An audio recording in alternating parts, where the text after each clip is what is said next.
Di kota yang menilai manusia dari sepatu yang dipakai dan mobil yang dikendarai, seorang pria memilih tampil sebagai gelandangan. Bukan karena miskin, bukan karena kalah oleh hidup, melainkan karena ia ingin menemukan cinta yang tidak silau oleh harta. Berkali-kali ia dihina, diusir, dan dipandang jijik oleh wanita-wanita cantik yang bermimpi hidup mewah. Hingga suatu hari, tanpa sengaja, ia bertemu seorang wanita sederhana yang memilih menolongnya meski harus menanggung hinaan dari keluarganya sendiri. Dari jaket lusuh itu, Pakdir Cinta mulai menulis jalannya.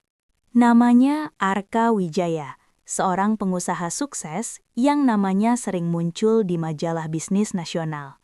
Ia memiliki gedung-gedung tinggi, rekening tanpa batas, dan kehidupan yang tampak sempurna di mata siapapun. Namun, di balik semua itu, Arka menyimpan satu luka yang tak pernah sembuh. Ia tak pernah tahu apakah orang mencintainya karena dirinya atau karena hartanya. Setiap wanita yang mendekat selalu berbicara tentang liburan mahal, tas bermerek, dan masa depan penuh kemewahan. Tak satu pun bertanya bagaimana harinya, apa ketakutannya, atau siapa dirinya ketika semua gelar dan uang itu hilang. Hingga suatu malam, Arka mengambil keputusan gila. Ia akan menyamar menjadi gelandangan. Ia ingin melihat dunia apa adanya. Ia ingin menemukan wanita yang melihat hatinya, bukan dompetnya. Dengan jaket lusuh, sepatu robek, dan wajah tak terurus, Arka meninggalkan apartemen mewahnya.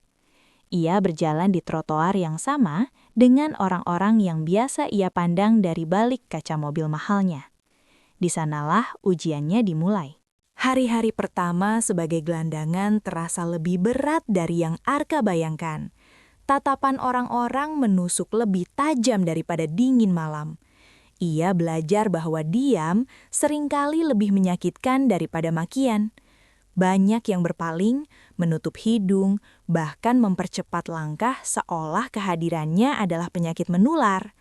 Arka sengaja mendatangi pusat perbelanjaan elit, tempat di mana wanita cantik bergaun indah sering berjalan sambil tertawa. Ia mencoba menyapa dengan sopan, meminta air minum, atau sekadar bertanya arah. Namun yang ia dapatkan hanyalah wajah jijik, cemoohan, dan ejekan. "Pergi sana, jangan dekati aku." "Gelandangan kok berani-beraninya masuk ke sini? Bikin bau. Satpam, usir dia." Setiap kata itu menghantam harga dirinya. Namun Arka bertahan. Ia mencatat satu hal penting, betapa cepatnya manusia menilai tanpa mengenal. Wanita-wanita yang dahulu mungkin akan tersenyum manis jika ia datang dengan jas mahal, kini tak ragu menghina ketika ia hanya seorang pria berjaket lusuh. Di malam hari, Arka duduk di bangku taman, memandangi lampu kota yang berkilau. Ia bertanya pada dirinya sendiri, apakah cinta sejati benar-benar ada? Atau dunia ini memang hanya mencintai kemilau, bukan ketulusan? Hari demi hari, Arka semakin sering berinteraksi dengan banyak wanita. Beberapa bahkan cantik luar biasa. Wajah sempurna, tubuh menawan, tutur kata anggun. Namun semua keindahan itu runtuh ketika Arka mendekat. Ada seorang wanita yang tertawa keras sambil menunjuknya. "Kalau mau cari istri, cari dulu kerja, Pak," katanya dengan nada merendahkan.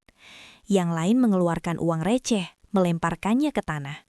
"Ambil itu, jangan sentuh aku." Arka memungut uang itu bukan karena butuh, tapi karena ingin memahami rasa kehilangan martabat. Setiap hinaan mengikis egonya, namun justru membuka matanya. Ia melihat bahwa kecantikan tanpa empati hanyalah topeng kosong. Suatu sore, hujan turun deras. Arka berteduh di emperan toko, tubuhnya menggigil. Orang-orang lewat tanpa peduli. Beberapa wanita cantik berjalan sambil tertawa, menutup payung mereka agar tak terciprat air dari genangan di dekat Arka. Tak satu pun berhenti. Saat itu Arka hampir menyerah. Ia merasa eksperimennya sia-sia. Dunia terlalu kejam. Dan mungkin ia terlalu naif mengharapkan cinta tanpa syarat. Namun, takdir belum selesai menulis ceritanya. Di tengah hujan yang semakin deras, seorang wanita datang dengan payung sederhana. Pakaiannya biasa saja, tanpa riasan mencolok. Wajahnya lembut, matanya jernih. Namanya Laras. Tanpa banyak bicara, Laras berdiri di samping Arka dan memiringkan payungnya agar mereka berdua terlindung. "Mas, basah. Pakai ini," katanya sambil menyerahkan sapu tangan. Arka terdiam. Ia tak percaya masih ada orang yang mau berbagi payung dengan seorang gelandangan. Laras selalu membelikan teh hangat di warung kecil. Tangannya gemetar saat menyerahkannya. Bukan karena jijik, melainkan karena udara dingin. "Terima kasih sudah mau bertahan," kata Laras pelan. "Bertahan?" Arka bertanya bingung. "Hidup ini berat, tapi Mas masih di sini. Itu sudah luar biasa."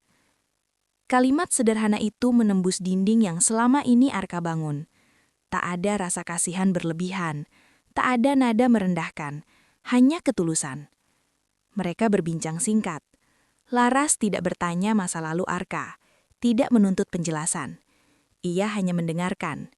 Saat hujan reda, Laras pamit dengan senyum tulus, meninggalkan Arka yang masih terdiam. Hatinya bergetar untuk pertama kalinya. Kebaikan Laras tak berhenti di situ. Beberapa hari kemudian, ia kembali membawa makanan. Sayangnya, seseorang melihatnya, tetangga yang kemudian menyebarkannya ke keluarganya. "Kamu gila? Menolong gelandangan?" bentak ibunya. "Nanti kamu ikut jadi bahan omongan," tambah bibinya. "Pria seperti itu cuma membawa sial," ujar kakaknya. Laras dihujat, dicemooh, dan dianggap pemalukan keluarga. Ia diminta berhenti membantu Arka. Namun Laras hanya menunduk, menahan air mata. Ia tahu resikonya, tapi hatinya menolak untuk berubah. "Dia manusia, Bu," katanya pelan. "Dan aku hanya melakukan apa yang seharusnya." Keluarganya marah. Mereka melarang Laras keluar rumah, bahkan mengancam akan menjodohkannya dengan pria kaya yang sudah mereka pilih. Di sisi lain, Arka mengetahui semua itu. Untuk pertama kalinya, ia merasa bersalah atas penyamarannya. Wanita sederhana itu menderita karena dirinya. Namun sebelum ia membuka identitasnya, Laras membuat keputusan mengejutkan. Malam itu, angin berembus pelan di taman kota. Lampu-lampu jalan memantulkan cahaya kekuningan di atas bangku kayu yang sudah mulai lapuk. Arka duduk tertunduk. Jaket lusuhnya basah oleh sisa hujan sore. Di dadanya, ada sesak yang belum pernah ia rasakan. Bukan karena dingin, tapi karena rasa bersalah. Laras datang tanpa suara. Wajahnya tampak lelah, matanya sedikit sembab. Ia duduk di samping Arka. Jaraknya dekat, namun hati mereka seperti berada di tepi jurang keputusan besar. "Aku dimarahi," kata Laras akhirnya. Suaranya tenang, terlalu tenang untuk luka sebesar itu. "Aku minta maaf," kata Arka lirih. "Aku tidak pernah ingin hidupmu hancur karena aku." Laras menoleh. Matanya menatap Arka lama, seolah menimbang sesuatu yang tak bisa diucapkan dengan kata-kata. "Mas tahu," katanya pelan. "Yang paling menyakitkan bukan hinaan mereka, tapi kenyataan bahwa mereka tidak pernah bertanya, apakah aku bahagia?" Keheningan jatuh. Arka menarik napas panjang. "Laras, aku bukan siapa-siapa. Aku tidak punya rumah, tidak punya masa depan yang jelas. Aku bahkan tidak pantas." "Aku tahu," potong Laras lembut. "Dan justru itu alasanku ada di sini." Ia berdiri, menatap Arka dengan keyakinan yang membuat dada pria itu bergetar. "Aku mau menikah denganmu," kata Laras. "Bukan karena aku yakin hidupku akan mudah, tapi karena aku yakin aku tidak akan sendirian." Saat itulah Arka runtuh. Ia berdiri dengan tangan gemetar, lalu mengungkapkan segalanya. Tentang siapa dirinya, tentang kekayaan yang ia sembunyikan, tentang penyamaran yang awalnya hanya eksperimen, namun berubah menjadi perjalanan paling jujur dalam hidupnya. Laras terdiam lama. Malam seakan menahan napas. "Kamu bohong?" tanyanya akhirnya. "Aku menyembunyikan, tapi perasaanku padamu tidak pernah palsu. Laras menatapnya, lalu tersenyum. Senyum yang tidak terkejut, tidak silau, tidak berubah. Kalau begitu, katanya pelan, kembalilah jadi siapapun kamu mau, tapi di depanku, tetaplah pria yang duduk di bangku ini, yang pernah merasa tidak punya apa-apa dan tetap memilih untuk jujur. Mereka menikah tanpa kemewahan. Tidak ada gedung megah, tidak ada tamu penting, tidak ada gaun mahal. Hanya doa sederhana, tangan yang saling menggenggam, dan janji yang lahir dari luka serta ketulusan. Keluarga Laras awalnya menolak, namun perlahan terdiam melihat sikap Arka. Rendah hati, tidak memamerkan harta, dan selalu menghormati Laras sebagai manusia, bukan kepemilikan.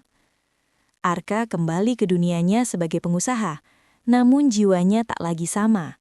Ia tahu sekarang, kekayaan sejati bukanlah angka di rekening, melainkan seseorang yang tetap memilihmu saat kamu terlihat tidak bernilai di mata dunia. Laras tetap sederhana. Ia tidak berubah oleh kemewahan. Ia hanya tersenyum dan berkata, "Aku menikah dengan hatimu, bukan hasil penyamaranmu." Dan di kota yang gemar menilai dari penampilan, kisah mereka menjadi bukti sunyi, bahwa cinta paling jujur seringkali lahir saat kita berani terlihat tak punya apa-apa.